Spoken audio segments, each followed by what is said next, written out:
Da nossa natureza pecaminosa, Deus ordena que nos afastemos, depois de instruir a pessoa e ela decidir não acatar a instrução.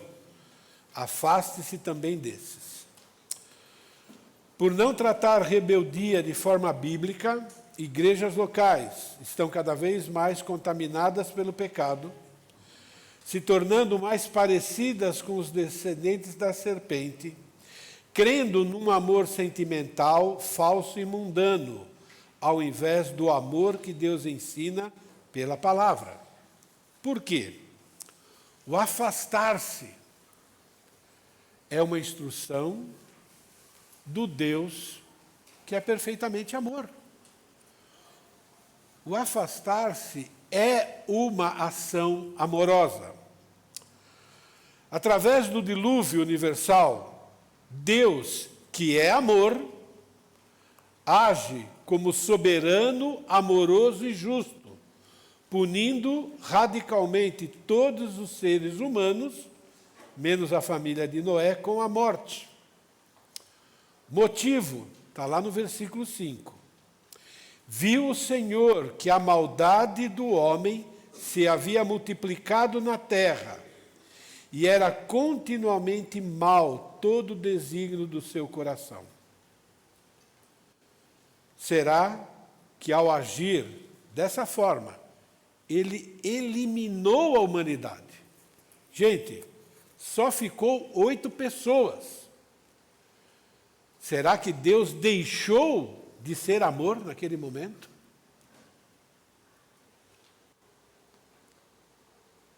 Às vezes corremos o risco de fatiar Deus, né? Agora ele está agindo com amor, mas agora é com justiça, como se a justiça não fosse amor. Deus é Deus o tempo todo. Ele é amor, justiça, bondade, misericórdia, disciplinador ao mesmo tempo, e tudo é amor. Sobre um amor bíblico, porque é onde as pessoas estão empacando, não é? Sobre o amor bíblico. Então, algumas afirmações, ok? Aquele que não ama não conhece a Deus, pois Deus é amor. E o contexto aqui é nos ensinando como nós devemos nos relacionar uns com os outros. 1 Coríntios capítulo 13 ensina o que o amor é e o que o amor não é, isso é, o que o amor faz e o que o amor não faz, isso é, ensina as ações do amor. E entre aquelas ações está, não se conduz inconvenientemente. Deus afirma, irmãos, que é uma atitude conveniente, isso é uma atitude amorosa, se afastar das pessoas que professam ser cristãs, mas decidem viver no pecado. Ele está dizendo, gente, que é uma atitude amorosa, tudo que a Bíblia ordena, até essa atitude mais radical, né, de isolar a pessoa, como Miriam foi isolada por causa da lepra. Vamos pensar um pouquinho sobre isso. Se eu vivesse naquela época, eu, cristão, e adquirisse lepra, porque a lepra é adquirida, às vezes por causa de pecado, e às vezes não, mas não importa. Eu fosse contaminado com a lepra. Eu amo a minha esposa, eu amo meus filhos. Eu ia querer ficar perto deles? Qual seria a atitude mais amorosa que eu pudesse ter para com a minha família? Além de orar para Deus, pedir para Ele me curar. Mas qual é a atitude mais amorosa? Entende? Por amor a eles, para eles não serem contaminados. Quando a pessoa está no pecado, ela só pensa em quem? Nela, no desejo dela. Ela não está nem aí quantos ele ou ela está contaminando. Entende? A Bíblia afirma que é uma atitude conveniente. Então, não se afastar. Quando as pessoas não se afastam do pecado, não se afastar dessa pessoa, é uma atitude indecorosa. Deus olha para aquilo e diz, não é correto. Você não está amando nem a pessoa, você não está amando a comunidade, você não está amando a Deus. Entende? É isso que Deus afirma. Por que na cruz Jesus exclamou, Deus meu, por que me desamparaste? O que aconteceu entre Deus Pai e Deus Filho nesse momento? Vocês já entenderam? Viram isso? Deus é o maior exemplo. Você acha que Deus, né, sentiu prazer em virar as costas para o seu filho? É lógico que a gente não vai sentir prazer ao se afastar de alguém que decide permanecer no pecado. Mas o amor de Deus, a santidade, e também para nos ensinar através do exemplo, porque nós temos que imitá-lo. Na cruz, Deus Pai, que é amor perfeito, abandonou o seu Filho, porque naquele momento os nossos pecados estavam sobre Ele. Deus se afasta do pecado e do pecador. Ele se afastou de Jesus, que naquele momento, cuidado, era o maior pecador de todos. Não porque pecou, mas porque assumiu sobre ele os meus e os seus pecados. E enquanto ele estava com aquele pecado, Deus não teve comunhão com ele.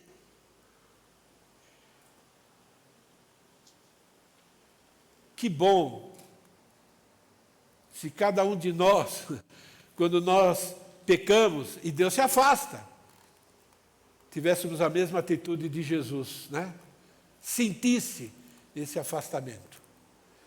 Por isso, Deus que é amor, ordena que nós também nos afastemos de toda pessoa que professa ser cristã e decide continuar satisfazendo seu desejo pecaminoso. Deus se afasta do pecado e do pecador. Isaías fala isso. Os vossos pecados fazem separação entre eu e vocês para que eu não vos ouça. Deus se afasta do pecado e do pecador enquanto permanece no pecado. E ordena que nos afastemos de todo irmão que decide continuar satisfazendo o seu desejo pecaminoso. E é uma decisão amorosa. Porque senão a pessoa vai continuar atolada no pecado. E nós deixando ela confortável no pecado. O pecado destrói. O pecado destrói quem está pecando e afeta quem está do lado. Já que Deus é amor, todas as suas ações é o amor colocado em prática. Praticar a justiça, que é a justa punição, é uma demonstração do amor de Deus pela santidade, que sempre tem como alvo promover o bem-estar das pessoas. O pecado, o salário do pecado é a morte. Jesus veio para que tenhamos vida e vida em abundância. Morte, além, né, do afastamento, da dor, morte é qualidade de vida, isso é, qualidade de vida ruim. Quem vai para o inferno vai ter morte eterna. Como é que uma morte pode ser eterna? Se morreu, tudo acaba. Mas é eterno, então não acabou. A morte significa que vai ter uma vida miserável por toda a eternidade. Então, quando nós deixamos a pessoa que está no pecado agir do jeito que ela quer, diferente do que Deus manda, nós estamos contribuindo para que a qualidade de vida dela seja ruim. Isso é uma tremenda falta de amor. Além de você se colocar em perigo, e você colocar em perigo aqueles que estão ao seu redor também. O amor pela santidade e o bem-estar das pessoas é demonstrado através da aplicação da justiça. Olha esse texto de Eclesiastes. Veja se não é o mundo que nós estamos vivendo hoje. Visto que não se executa logo o juízo sobre a má obra, por isso o coração dos filhos dos homens está inteiramente disposto para praticar o mal. Hoje nós temos que ficar preso dentro de casa, cuidado com o que eu estou dizendo, e o bandido está solto. Direitos humanos, dizendo que é amor a eles. Não é verdade. Quando a punição não é aplicada, o que acontece? Multiplica-se a transgressão, fica fácil de pecar. Traz essa aplicação para os relacionamentos entre os irmãos. Traz essa aplicação para aquele irmão que decidiu, por causa de um desejo pessoal pecaminoso, decidiu continuar no pecado. O que você está fazendo? Você está ajudando ele a ter uma vida miserável? Não, negócio de se afastar, não conversar mais. Não, isso aí é demonstrar ódio. Não. Você está demonstrando para essa pessoa, quando pratica, o amor que Deus, que é perfeito, e nos ensina como é que nós devemos amar. Não tratar o irmão desobediente de forma bíblica contribui para que a qualidade de vida dele e da comunidade seja cada vez pior. É falta de amor ao próximo e falta de amor a Deus. Por que a nossa sociedade está cada vez mais violenta? Então, porque esse falso amor, até que a psicologia inventou e criou e assim por diante, deixa o bandido fazer o que quer. A qualidade de vida da comunidade piora. O mesmo acontece, gente, dentro da igreja. O ensino amoroso sobre a educação bíblica e punitiva de crianças segue o mesmo princípio, cujo objetivo é o bem-estar da criança, dos pais e sociedade. Aqui é uma propaganda para o treinamento e aconselhamento bíblico que nós vamos ter em julho. Mas eu estava preparando isso e Deus colocou isso no meu coração. E eu quero compartilhar rapidinho isso com vocês. A psicologia, irmãos, é uma doutrina satânica. Pode falar, pensar o que quer, tá bom? Mas pegue cada ensino de como a psicologia ensina as pessoas a tratarem os seus problemas. E compara com o que a Bíblia manda. Bom, você vai ver que é oposta. Bom, se é oposta, então é satânica. E outra é divina. Então, a psicologia é uma doutrina satânica. É contra o ensino de Deus. E conseguiu convencer até crentes que é errado, por exemplo, punir fisicamente os filhos. Isso é falta de amor, sentir dor. Entende? E acreditam nisso. Assim como muitos se recusam a se afastar dos cristãos rebeldes, muitos pais também se recusam a seguir o ensino bíblico dessa correção amorosa com o uso da vara. Usar a vara de forma bíblica, não estamos falando de espancamento, gente. Quem vai estudar sobre a vara vai ver que é algo extremamente amoroso, cuidadoso, tem critérios. Entende? Provérbios, olha esse texto de Provérbios, ou é palavra de Deus ou não é. O que retém a vara aborrece o seu filho. Essa palavra no original é odeia. É usado para relacionamento de inimigo. Então, se o filho merece ser punido com a vara, porque ele está cometendo um pecado repetido, a Bíblia diz que se você não usa a vara, você está tratando o seu filho como seu inimigo. A psicologia diz o contrário. Mas Deus diz, agora, quem é que criou quem? Deus nos criou? Então Ele sabe o que é melhor para nós. Deus é Pai perfeito? Ele sabe o que é melhor para nós. Mas o que ama, então veja bem, ama é o oposto de aborrece. Essa palavra amor significa o amor entre as pessoas, atitude amigável. Se você gosta de verdade do seu filho, cedo o disciplina. Porque a criança já nasce pecando. É o que a Bíblia diz. Entende? Eu estou usando isso como ilustração. É o mesmo princípio. Não, esse negócio de excluir da igreja, esse negócio de se afastar, isso é falta de amor. A Bíblia diz, não, isso é amor verdadeiro. O contrário é falso amor, é odiar, é deixar a pessoa confortável no seu pecado. Você está deixando de ser um instrumento de Deus para mostrar para aquela pessoa o quanto o pecado é danoso para ela e para as pessoas que estão ao redor dela. Esse texto de Provérbios, irmãos, literalmente é amor versus ódio, amor versus aborrecimento. Assim como não existe pecador salvo, perfeito, não existe. Somos ainda pecadores, somos salvos, mas não somos impecáveis. Não existe criança boazinha. Não existe criança boazinha. Não acredite, não existe. Toda criança nasce com o primeiro pecado daquela lista de 1 Timóteo 13. 2 Timóteo 3, sabe porém isso, os últimos dias sobrevirão tempos difíceis, pois os homens serão, qual é o primeiro da lista? Egoístas. Toda criança já nasce com esse pecado. Toda criança já nasce pensando só nela. Toda criança é amante de si mesmo. Você quer saber se seu filho é de verdade bonzinho?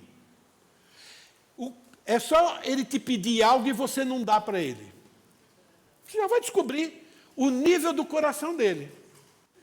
Quando ele te pede algo e você não dá, ali está revelando o verdadeiro coração do seu filho. Entende? Ali está revelando se ele é bonzinho ou se ele é pecador mesmo. Entende? Nega, aí você vai descobrir. A reação dele vai revelar o nível de egoísmo.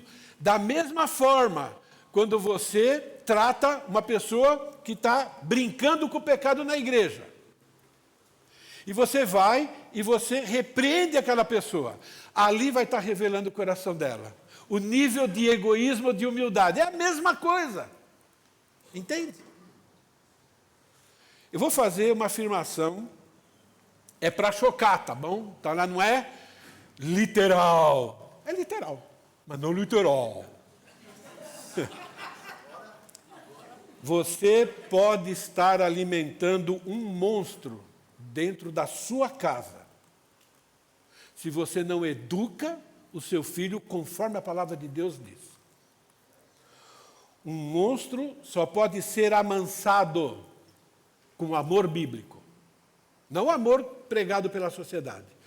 Um monstro só pode ser amansado pelo amor bíblico, que é seguir as instruções de Deus na educação do seu filho, que inclui, sim, ensino, exortação, repreensão e o uso dolorido da vara. A Bíblia ensina que o pecado sempre vai causar dor. Sempre causa dor. Nem sempre é dor física, mas sempre causa dor. Sempre começa com dor emocional. Começa com culpa, começa com medo, começa com ressentimento, com ódio. Tudo isso é fruto, né, do pecado. Logo, e às vezes vem a disciplina física. Às vezes mexe no bolso, né? Às vezes afeta alguma parte do corpo. Então o pecado sempre vai causar dor. Então a gente treina a criança desde pequenininha, através da dor, que o pecado vai causar prejuízo para ela. E quando você treina ela desde pequenininha, você já está sabendo como é que ela vai tratar Deus como adulto. Entende? Ela tem que entender que nós não podemos brincar com Deus. Deus é extremamente amoroso. Mas Deus também disciplina aquele que Ele ama, baseado em Hebreus capítulo 12. E tudo isso, gente, é amor. A vara é a forma bíblica de provar amor, assim como se afastar de um irmão que decide continuar no pecado, é uma grande prova de amor. E educar a criança desse jeito vai torná-la boazinha, se os pais perseverarem. Vocês entendem o que eu quero dizer, boazinha, né? Deus afirma: quem retém a vara aborrece o seu filho. Ele está afirmando. E aquele que ama, cedo disciplina. Quem é mais sábio? Deus ou a psicologia? Quem é mais sábio, Deus ou os seus sentimentos? Os meus sentimentos? Quem é mais sábio? Deus ou a minha experiência? Não, meu pai não me criou assim. Experiência. É por isso que você é a tranqueira que é. Não, deixa para lá. Ou por isso que está dando ainda muito trabalho para Deus. Tudo bem, ou tudo mal. Mas a grande pergunta é: a Bíblia é a palavra de Deus? Isso é Deus te ensinando ou não é? Vocês entendem porque a gente tem muita dificuldade de praticar o afastar-se? Do mesmo jeito que eu tinha muita dificuldade de disciplinar meus filhos. Eu os amo. E na minha cabeça, né, ver filho chorar, ver filha chorar, é algo negativo. Mas eu tinha que falar, não, mas Deus falou que isso é amor. Eu tinha que toda hora estar me convencendo, ir lá fazendo. E já saí do local de disciplina chorando, mais que meus filhos, de ter feito o que tinha que fazer. Minha esposa era prova disso. Saía chorando, mas eu tinha que fazer. Às vezes o filho era teimoso, chegou na 11ª varada. Eu saí de lá chorando.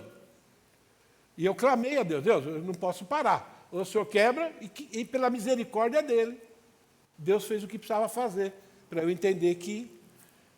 Entende? E é assim também que nós temos que, amorosamente, sem ser mal criado, mas ainda dizer para as pessoas que estão continuando no pecado e diz que é cristão, não dá para a gente conversar, não dá para sentar junto, não dá para comer junto. Você ainda está no pecado, abandona o pecado e eu te abraço. Né? Ou abraça e fala no ouvido da pessoa, quando é que você vai abandonar o pecado? Visto como se não executa logo a sentença sobre a má obra, o coração dos homens está inteiramente disposto a praticar o mal. Afastar-se é um ato amoroso, se você ama de verdade a pessoa e você ama de verdade a Deus. Isso vai produzir, ou pode produzir na vida da pessoa arrependimento, e a melhor qualidade de vida pode, não é garantido. Mas vai garantir qualidade de vida para você e para a comunidade. Isso é certo, porque estamos obedecendo a Deus. Quando tratamos as pessoas que decidem continuar no pecado, diferente do que Deus ordena na sua palavra, estamos odiando a justiça de Deus e amando a injustiça de Satanás. Pense nisso, gente. Sempre é ou um ou outro, nunca é os dois ao mesmo tempo. Ou você está agradando a Deus, ou você está agradando o inimigo. Ou você está odiando o inimigo, ou você está odiando a Deus. Não dá para fazer, não dá para servir dois senhores. Satanás deseja contaminar os filhos de Deus. A Bíblia está cheia de prova. A geração de Noé, não foi isso? Contaminou todo mundo. Satanás quer toda a humanidade seguindo ele, como ele fez com a geração de Noé. Ele fez isso com a geração dos israelitas e já está fazendo atualmente em algumas igrejas locais.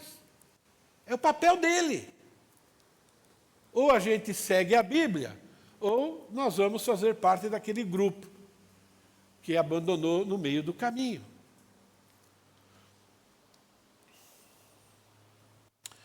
Aplicar a justiça, justa punição. Ao aplicar a justiça, Deus sempre agirá mantendo um grupo como remanescentes fiéis. Aqui está a nossa esperança. Nós temos vários exemplos da Bíblia de grandes grupos se desviando do Senhor. Temos esse exemplo da época de Elias, rei Acabe, Jezabel, levou toda a nação de Israel, estava seguindo aqueles profetas de Baal. Lembra? Todas. teve que fazer, quem sabe a história, senão vai lá, leia. Ouvindo Elias aqui fez o que tinha que fazer, aí entrou num tipo de depressão, não é? Achou que ele estava sozinho naquela luta lá. Ouvindo Elias, envolveu o rosto em seu manto e saindo, pôs-se à entrada da caverna. Eis que lhe veio uma voz e lhe dizia: que fazes aqui, Elias? O que você está fazendo escondido aqui? Não era para você estar aqui, é para você estar fazendo outra coisa. Por que você está aí todo amuado? Por que você está triste? Por que você está com medo? Ele havia acabado de enfrentar aqueles profetas, teve uma grande vitória. Por isso que Efésios, né, diz, depois de resistir o dia mal, permanecer inabalável. Né, quando a gente vence uma batalha, a gente tem que tomar cuidado. Quando a gente vence uma luta espiritual, a gente tem que tomar cuidado, porque a gente está exausto, né? Aí a gente se deixa levar pelas emoções, e aí o inimigo aproveita rapidinho aquela oportunidade para voltar, né, e tentar nos abalar. Então, ele teve uma grande vitória, ele estava lá. O que você está fazendo aqui?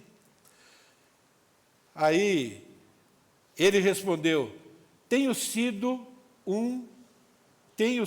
em extremo zeloso pelo Senhor, Deus dos exércitos, porque os filhos de Israel deixaram a sua aliança. Está dizendo, olha, a nação deixou o Senhor. E era verdade, né? Como nação, a grande maioria tinha abandonado, deixaram a sua aliança. Derribaram teus altares e mataram os seus profetas à espada. Eu fiquei só e procuram tirar minha vida. Ele estava fugindo, ele estava com medo. Querem me matar. Versículo 18, Deus ensina Elias sobre si mesmo e tal, e ele faz uma declaração no versículo 18. Também conservei em Israel 7.000, todos os joelhos que não se dobraram a Baal, e toda a boca que não o beijou. O que a gente aprende aqui? Não olha o que está acontecendo lá fora. Deus, na sua soberania, Ele tem um grupo que Ele quer preservar. Um grupo de pessoas que querem obedecê-lo. Eu não sei quanto tempo demora para Jesus voltar. Eu sempre levanto de manhã e creio, pode ser hoje. Mas pode ser que não. Não fiquem olhando para si com dó de vocês mesmos. Não fique achando que só você é fiel. Entende? Não fique. A IBNA não é a única igreja que está lutando. Tem muitas outras igrejas lutando.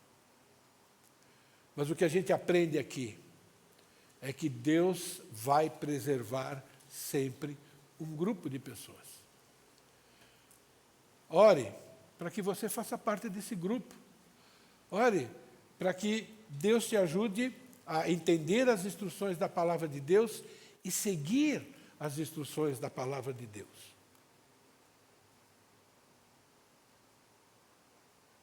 Eu quero fazer parte desse grupo. E eu quero que essa igreja faça parte desse grupo. Eu quero que meus filhos façam parte desse grupo.